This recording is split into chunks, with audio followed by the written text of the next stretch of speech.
നിങ്ങളുടെ പേഴ്സൺ ഇപ്പോൾ നിങ്ങളെ എത്രമാത്രം ഓർക്കുന്നുണ്ട് എന്നുള്ളതാണ് നമ്മൾ നോക്കാനായിട്ട് പോകുന്നത്. ഓക്കെ, ഇവിടെ ഡെഫിനറ്റ്ലി നിങ്ങൾക്കൊരു റീയൂണിയൻ പോസിബിലിറ്റി നല്ലതുപോലെ റീഡിങ്ങിൽ സ്റ്റാർട്ടിങ് തന്നെ കാണുന്നുണ്ട്. ബിക്കോസ് യൂണിയൻ കാർഡ് കിട്ടിയിട്ടുണ്ടായിരുന്നു. അതുകൊണ്ട് തന്നെ നിങ്ങളുടെ പേഴ്സൺ ഈ ഒരു സമയത്ത് ഒരു റീയൂണിയൻ ആണ് ആഗ്രഹിക്കുന്നത്. ഒരു റിലേഷൻഷിപ്പിൽ ഒരു സ്ട്രെങ്ത് കുറഞ്ഞിട്ടുള്ളൊരു സിറ്റുവേഷൻ ആണെങ്കിൽ കൂടിയും പഴയതുപോലെ സ്ട്രെങ്ത് ആയിട്ട് കൊണ്ടുവരാനൊക്കെ തന്നെ ഈ ഒരു പേഴ്സൺ ആഗ്രഹിക്കുന്നുണ്ട്. ബിക്കോസ് ആ ഒരു പേഴ്സൺ നിങ്ങളിൽ ഭയങ്കരമായിട്ടുള്ള അഡിക്റ്റഡ് ആണ്. ഇവിടെ നിങ്ങൾ കുറേ പേരെങ്കിലും റിലേഷൻഷിപ്പ് ഒന്ന് സ്റ്റക്കായിട്ടിരുന്ന സമയത്ത് ഒരുപാട് മാനിഫെസ്റ്റ് ചെയ്തിട്ടുണ്ട്, ഒരുപാട് പ്രാർത്ഥിച്ചിട്ടുണ്ട്. ഒരു സ്പിരിച്വൽ വേയിലൂടെയൊക്കെ തന്നെ നിങ്ങൾ കുറേയധികം മൂവ് ചെയ്തിട്ടുണ്ട് ആ ഒരു ടൈമിൽ. സോ അതിൻ്റെയൊക്കെ ഒരു ബലം എന്നോണം ഈ ഒരു സമയത്ത് നിങ്ങളുടെ പേഴ്സൻ്റെ മനസ്സിൽ ഭയങ്കരമായിട്ട് നിങ്ങൾ എക്സ്പെക്റ്റ് ചെയ്യുന്നതിനേക്കാൾ ഉപരിയായിട്ട് ഇതിന് നിങ്ങളെക്കുറിച്ചിട്ട് തന്നെ ചിന്തകൾ വരികയാണ്. ഇൻ കേസ് അവർ നിങ്ങളെക്കുറിച്ച് ഓർക്കാണ്ടിരിക്കുന്ന സമയത്ത് പോലും യൂണിവേഴ്സായിട്ട് തന്നെ അവർക്ക് ഓരോ സയൻസ്, അതായത് നിങ്ങളെപ്പോലെ സാദൃശ്യം തോന്നുന്നവരായിക്കോട്ടെ, അല്ലെങ്കിൽ നിങ്ങളുടെ സൗണ്ട് ഉള്ളവർ നിങ്ങളുമായിട്ട് കണക്ട് ചെയ്യുന്ന പല കാര്യങ്ങളും അവർ കാണുന്നുണ്ടായിരിക്കാം. നിങ്ങളുടെ പേര് എവിടെയെങ്കിലും കാണുന്നുണ്ടായിരിക്കാം. അങ്ങനെ പല രീതിയിൽ അവരുടെ മനസ്സിലേക്ക് ഓർമ്മകൾ വന്നുകൊണ്ടിരിക്കുകയാണ്. ഇപ്പോൾ നിങ്ങൾക്കും ഈ ഒരു മാറ്റം നിങ്ങൾക്കും ഫീൽ ചെയ്യുന്നുണ്ടായിരിക്കാം. ഒരുപാട് നാളായിട്ടും ഒരു കോൺടാക്റ്റ് ഇല്ലാത്തൊരു പേഴ്സൺ, അല്ലെങ്കിൽ നേരിട്ട് കണ്ടാൽ കൂടിയും എന്തെങ്കിലും രീതിയിൽ ചിലപ്പോൾ സംസാരിക്കാനൊന്നും തന്നെ നിങ്ങൾ ആഗ്രഹിച്ച സമയത്ത് പോലും ഒരു നോട്ടം കൊണ്ട് പോലും നിങ്ങളെ അങ്ങനെയൊന്നും നോക്കാത്തൊരു പേഴ്സൺ നിങ്ങളിലേക്ക് അട്രാക്റ്റഡ് ആയിട്ട് ഇപ്പോൾ നിങ്ങളെ കൂടുതലായിട്ടും കോൺടാക്റ്റ് ചെയ്യാനായിട്ട് തയ്യാറെടുത്ത് നിൽക്കുന്ന ഒരു എനർജി നിങ്ങൾക്കും ഫീൽ ചെയ്യുന്നുണ്ടായിരിക്കാം. അതിൻ്റെ ഒരു ഭാഗം എന്നോണം നിങ്ങൾക്കൊരു സൂചന എന്നോണം ചിലർക്കെങ്കിലും ഒരു മിസ് കോൾ ആയിട്ടോ അല്ലെങ്കിൽ ഒരു മെസ്സേജ് ആയിട്ടോ, അതുമല്ലെങ്കിൽ നേരിട്ട് കാണുമ്പം പോലും ചിലപ്പോൾ നിങ്ങൾ ആഗ്രഹിച്ച സമയത്ത് നിങ്ങളെ ഒരു നോട്ടം കൊണ്ട് പോലും ഒന്ന് നോക്കുക പോലും ചെയ്യാത്തൊരു പേഴ്സൺ ആണെങ്കിലും ഈ ഒരു പേഴ്സൺ ഇപ്പോൾ നിങ്ങളെ എന്താണ് കുറേയധികമായിട്ട് ഇങ്ങനെ നിങ്ങൾക്കറിയാം ആ ഒരു പേഴ്സൺ നിങ്ങൾ അട്രാക്റ്റഡ് ആകുന്നുണ്ട് എന്നുള്ളത്. കുറച്ച് പേരുടെയെങ്കിലും ഒരു ക്രഷ് ആയിരിക്കാം ഈ ഒരു പേഴ്സൺ എന്ന് പറയുന്നത്. അപ്പോൾ എന്ത് തന്നെയാണെങ്കിലും അവർ നിങ്ങളിലേക്ക് വരാനായിട്ട് ഈ ഒരു സമയത്ത് ഒരുപാട് ആഗ്രഹിക്കുന്ന ഒരു എനർജിയാണ് അവിടെ കിട്ടുന്നത്.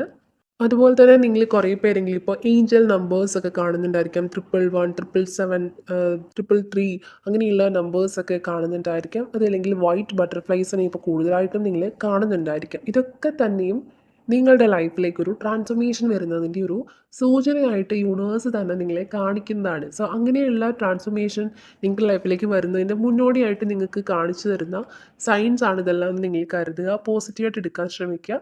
ഓക്കെ, ഇവിടെ അതുപോലെ തന്നെ ലൈവ് യുവർ പാഷൻ കാർഡ് കിട്ടിയിട്ടുണ്ടായിരുന്നു. ഡെഫിനറ്റ്ലി നിങ്ങൾ കുറച്ച് പേരെങ്കിലും ഇപ്പോഴും പഴയതുപോലെ തന്നെ ഒരു വിഷമിച്ചൊക്കെ ഇരിക്കുന്നുണ്ടായിരിക്കാം. പാസ്റ്റിൽ നിന്ന് ഒന്ന് പുറത്തേക്ക് കിടക്കാനാവാതെ പക്ഷെ ട്രൈ ചെയ്യുന്നുണ്ടെങ്കിൽ ഉണ്ടായിരിക്കാം. പക്ഷെ നിങ്ങൾ കുറേ പേരെങ്കിലും ഇപ്പോൾ സെൽഫ് ഫോക്കസ്ഡ് ആകാനായിട്ട് ശ്രമിക്കുന്നുണ്ട്, അല്ലെങ്കിൽ സെൽഫ് ലവ് ചെയ്യുന്നുണ്ട്.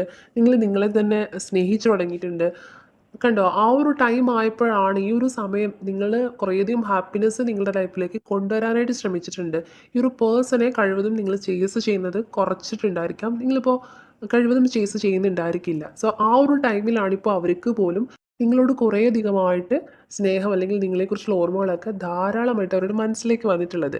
ഞാൻ ഈ ഒരു കാര്യമാണ് പലപ്പോഴും റീഡിങ്ങിൽ ഉൾപ്പെടുത്തുന്നത്. അല്ലെങ്കിൽ നിങ്ങൾ മാക്സിമം ഹാപ്പി ആയിട്ടിരിക്കാൻ ശ്രമിക്കുക, മാക്സിമം പോസിറ്റീവായിട്ടിരിക്കാൻ ശ്രമിക്കുക എന്നുള്ളത്. അറിയാം, ലൈഫാണ്, പല രീതിയിൽ വിഷമങ്ങൾ വരാം. എന്നാലും മനസ്സിനെ ഒന്ന് ഡൈവേർട്ട് ചെയ്ത് ഈ വിഷമ ഘട്ടങ്ങളിൽ മനസ്സിനെ ഒന്ന് ഒരു വിഷമത്തിലേക്ക് ഇരിക്കാൻ, അതിൻ്റെ ഡ്യൂറേഷൻ കുറയ്ക്കാനായിട്ട് നിങ്ങളെക്കൊണ്ട് സാധിക്കുകയാണെങ്കിൽ തന്നെ നിങ്ങളുടെ ലൈഫിൽ പകുതി ഹാപ്പിനെസ് വരും. അതിനുവേണ്ടി നിങ്ങൾ മെഡിറ്റേഷനൊക്കെ പ്രാക്ടീസ് ചെയ്യാം. അതുവഴി നിങ്ങൾക്ക് മൈൻഡിനെ ഒന്നുകൂടി കൺട്രോൾ ചെയ്യാനായിട്ട് സാധിക്കും. അപ്പോൾ ഈ ഒരു കാര്യം ഞാൻ പറയുന്നത്, നിങ്ങൾ കുറേ പേരെങ്കിലും ഇപ്പോൾ സെൽഫ് ഫോക്കസ്ഡ് ആയിട്ടുണ്ട്. അപ്പോൾ നിങ്ങളുടെ ലൈഫിൽ കുറച്ചൊരു ഹാപ്പിനെസ് പതിയെ വരുന്നുണ്ട്. ഈ ഒരു സമയത്ത് ഈ ഒരു പേഴ്സൺ ഒരു മിറക്കിൾ പോലെ തന്നെ നിങ്ങളിലേക്ക് വരും. സോ അതുകൊണ്ട് തന്നെ നിങ്ങൾ എപ്പോഴും ഇങ്ങനെ അവരെ ചേസ് ചെയ്ത് അവരെക്കുറിച്ച് ഓർത്തുകൊണ്ടിരിക്കുന്ന സമയത്തൊന്നും തന്നെ അവർ നിങ്ങളിലേക്ക് വരാനുള്ള ചാൻസ് കുറവാണ്. കാരണം ആ ഒരു സമയത്ത് അവർക്ക് കൂടുതൽ എനർജി പോകുന്നുണ്ട്. ആ ഒരു സമയത്ത് നിങ്ങളിങ്ങനെ വിഷമത്തിലിരിക്കുന്ന സമയത്ത് അങ്ങനെ വരാനുള്ളൊരു സാധ്യത കുറവാണ്. സോ അതുകൊണ്ട് തന്നെ നിങ്ങൾ മാനിഫെസ്റ്റ് ചെയ്തു, പക്ഷേ ഇങ്ങനെ വിഷമത്തോടു കൂടി അവർ വരുമോ എന്നുള്ളൊരു കൺഫ്യൂഷനിലിരുന്ന് അങ്ങനെ വിഷമിക്കാണ്ടിരിക്കുക. ഓക്കെ, അതുപോലെ തന്നെ ന്യൂ ഡോർ ഓപ്പണിംഗ് കാർഡും യോബാർട്ടി ഓഫ് ലവ് കാർഡും കിട്ടിയിട്ടുണ്ടായിരുന്നു. ഡെഫിനറ്റ്ലി ഇവിടെ പോസിറ്റീവായിട്ടുള്ള കാർഡ്സാണ് പിന്നെയും റിപ്പീറ്റായിട്ട് കിട്ടുന്നത്. അതുകൊണ്ട് നിങ്ങൾ പ്രാർത്ഥിച്ചുകൊണ്ട് തന്നെ കണ്ടു തുടങ്ങിയിട്ടുള്ള റീഡിംഗ് ആണെന്നുണ്ടെങ്കിൽ നിങ്ങൾക്കായിട്ട് തന്നെ ഒരു റീഡിംഗ് ആയിട്ട് നിങ്ങൾ കരുതുക. വളരെ പോസിറ്റീവായിട്ട് എടുക്കുക. ഈ ഒരു റീഡിംഗ് കാണുന്ന സമയത്ത് നിങ്ങളുടെ പേഴ്സൺ നിങ്ങളുടെ അരികിലേക്ക് വരുമെന്നുള്ളൊരു എനർജിയോട് കൂടി തന്നെ നിങ്ങൾ റീഡിംഗ് കാണാൻ ശ്രമിക്കുക. കാരണം ഇന്ന് കിട്ടിയിട്ടുള്ള കാർഡ്സൊക്കെ തന്നെ വളരെ കണക്റ്റഡ് ആയിട്ട് വളരെ പോസിറ്റീവായിട്ടാണ്, അങ്ങനെയുള്ളൊരു കാർഡ്സാണ് എല്ലാം തന്നെ കിട്ടുന്നത്. സോ അതുകൊണ്ട് തന്നെ ഇവിടെ കിട്ടിയിട്ടുള്ള ന്യൂ ഡോർ ഓപ്പണിംഗ് കാർഡ്. നിലവിൽ എന്തൊക്കെ തടസ്സങ്ങൾ ഉണ്ടെന്നുണ്ടെങ്കിലും കറണ്ട് സിറ്റുവേഷനിൽ നിങ്ങളും ചിന്തിച്ച് നോക്കുമ്പോൾ കുറേയധികം തടസ്സങ്ങൾ ഉണ്ടായിരിക്കാം. May be third party situation ഉണ്ടായിരുന്നിരിക്കാം. അതുകൊണ്ടായിരിക്കാം ചിലപ്പോൾ കുറേ പേരെങ്കിലും സെപ്പറേറ്റഡ് ആയി പോയിട്ടുള്ളത്. പക്ഷേ എന്നാലും എല്ലാം എല്ലാത്തിനും ഒരു വഴി തെളിയാൻ പോകുന്നു. നിങ്ങൾ വിചാരിച്ച പോലെ എല്ലാ ഡോറും ക്ലോസ്ഡ് അല്ല. ഒരു ന്യൂ ഡോർ ഓപ്പൺ ആവാൻ പോകുന്നു. അതാണ് പറഞ്ഞത്, ഒരു എക്സ്പെക്റ്റഡ് മിറക്കിൾ എന്ന് പറയുന്ന പോലെ ഒരു മിറക്കിൾ പോലെ ചിലപ്പോൾ ഒരു പേഴ്സൺ വരുന്ന സമയത്ത് നിങ്ങൾക്കൊരു ഇത് ശരിയാണോ, ഒരു റിയാലിറ്റി ആണോ, അത് സ്വപ്നമാണോ എന്ന് പോലും നിങ്ങൾക്ക് തോന്നും. കാരണം ഒരുപാട് ചിലപ്പോൾ കടമ്പകൾ കടന്നിട്ട് വേണമായിരിക്കാം നിങ്ങളുടെ പേഴ്സൺ നിങ്ങളുടെ അരികിലേക്ക് വരാനായിട്ട്. കാരണം അത്രയധികമായിട്ടുള്ള ഒരു തടസ്സങ്ങളൊക്കെ തന്നെ മറികടന്ന് എങ്ങനെ വരും എന്ന് പോലും നിങ്ങൾ തന്നെ കൺഫ്യൂസ്ഡ് ആയിരിക്കാം. അപ്പോൾ ആ ഒരു സിറ്റുവേഷനിൽ ഒരു പേഴ്സൺ വരുന്ന സമയത്ത് നിങ്ങൾ കുറേയധികം ഒരു എന്താണ് ഒരു സർപ്രൈസ്ഡ് ആയി പോകും എന്നുള്ളൊരു എനർജിയാണ് ഇവിടെ പറയുന്നത്. അതുപോലെ തന്നെ യുവർ വർത്ത് യുവർ ഫ്ലോ എന്നുള്ളൊരു കാർഡ് ഇട്ടിട്ടുണ്ട്. നിങ്ങൾ ഭയങ്കര ജെന്യുവൻ ആയിട്ടും ഈ ഒരു പേഴ്സൺ നിങ്ങളുടെ ലൈഫിൽ നിന്ന് പോകരുതെന്ന് ഒരുപാട് ആഗ്രഹിച്ച പേഴ്സണാണ്, വ്യക്തികളാണ് നിങ്ങൾ. സോ അതുകൊണ്ട് നിങ്ങൾ ഈ ഒരു പേഴ്സൻ്റെ സ്നേഹത്തിന് വർത്തി അല്ലെങ്കിൽ അർഹനാണ് എന്ന് തന്നെ പറയാനായിട്ട് സാധിക്കും.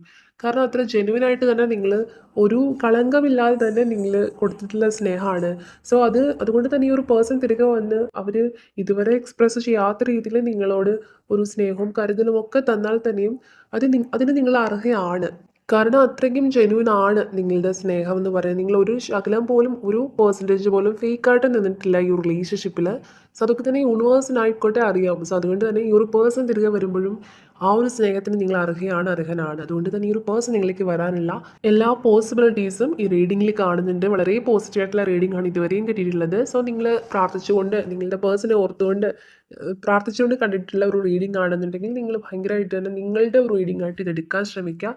ഡെഫിനറ്റ്ലി ഒരു കൺഫ്യൂഷൻ ഇല്ലാണ്ട് തന്നെ നിങ്ങളുടെ പേഴ്സൺ നിങ്ങളിലേക്ക് വരുമെന്നുള്ള ആ ഒരു പോസിറ്റീവ് എനർജീസ് നിങ്ങൾ ക്ലെയിം ചെയ്യുക, അത് കമൻസിലൂടെ എഴുതുക. ഇതുവരെയുള്ള ഹാപ്പിനെസ്സിന് അല്ലെങ്കിൽ റിലേഷൻഷിപ്പിൽ ഒരുപാട് ഹാപ്പിയസ്റ്റ് ആയിട്ടുള്ള മൊമെൻറ്റ്സ് ഉണ്ടായിട്ടുണ്ട്, അതിനൊക്കെ തന്നെ യൂണിവേഴ്സിനോട് താങ്ക് യു പറയുക. അത് നിങ്ങൾക്ക് കമൻസിലൂടെ എഴുതാവുന്നതാണ്. ഓക്കെ ഓക്കെ നമുക്ക് ഒന്നുകൂടി ഒന്ന് ക്ലാരിഫൈ ചെയ്ത് നോക്കാം.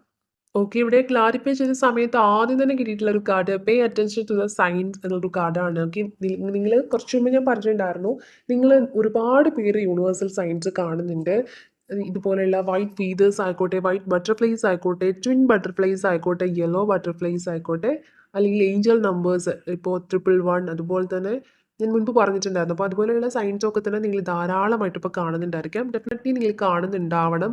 ഇങ്ങനെ കാണുന്ന സയൻസ് ഒക്കെ തന്നെ നിങ്ങൾ വളരെ പോസിറ്റീവായിട്ട് എടുക്കാൻ ശ്രമിക്കുക. നിങ്ങളുടെ റിലേഷൻഷിപ്പിലേക്ക് ഒരു ചേഞ്ച് വരാനായിട്ട് യൂണിവേഴ്സ് തന്നെ കൊണ്ടു തന്നിട്ടുള്ള ഒരു സയൻസ് ആണെന്ന് നിങ്ങൾ കരുതുക. എല്ലാ കാര്യത്തിനും നിങ്ങൾ പോസിറ്റീവായിട്ട് തന്നെ സമീപിക്കാൻ ശ്രമിക്കുക. അപ്പോൾ തന്നെ കുറേയധികം മാറ്റങ്ങൾ നിങ്ങളുടെ ലൈഫിൽ വരും എന്നുള്ളതാണ്. ഓക്കെ, നെക്സ്റ്റ് കിട്ടിയിട്ടുള്ള ലോയാലിറ്റി എന്നുള്ളൊരു കാർഡാണ്. വളരെ ലോയലായിട്ട് തന്നെ നിങ്ങളുടെ അരികിൽ നിൽക്കണം എന്നൊരു പേഴ്സൺ ഒരുപാട് ആഗ്രഹിക്കുന്നുണ്ട്. ഒരു പക്ഷേ എന്തെങ്കിലും കാര്യം വളരെ ജെനുവനായിട്ട് അതിനുള്ള പേഴ്സൺ ആണ്, പക്ഷേ എന്തെങ്കിലും കാര്യങ്ങൾ നിങ്ങൾ വിഷമിക്കുമെന്ന് കരുതിയിട്ട് പോലും ഈ ഒരു പേഴ്സൺ ഹൈഡ് ചെയ്തിട്ടോ മറ്റോ ഉണ്ടായിരിക്കാം. അപ്പോൾ ആ ഒരു കാര്യങ്ങളൊക്കെ തന്നെ ആയിരിക്കണം ഇപ്പോൾ നിങ്ങളൊരു സെപ്പറേഷൻ വരാനും ഒക്കെയുള്ളൊരു റീസൺ പോലും, അല്ലെങ്കിൽ ഒരു സ്ട്രെങ്ത് കുറയാനുള്ള കാരണം പോലും. പക്ഷേ ഇനി അങ്ങോട്ട് അങ്ങനെയൊന്നുമല്ല, എന്ത് തന്നെയാണെങ്കിലും ക്ലിയർ ചെയ്ത് തന്നെ മുന്നോട്ട് പോകണം എന്നീ ഒരു പേഴ്സൺ അധികമായിട്ട് ആഗ്രഹിക്കുന്നുണ്ട്.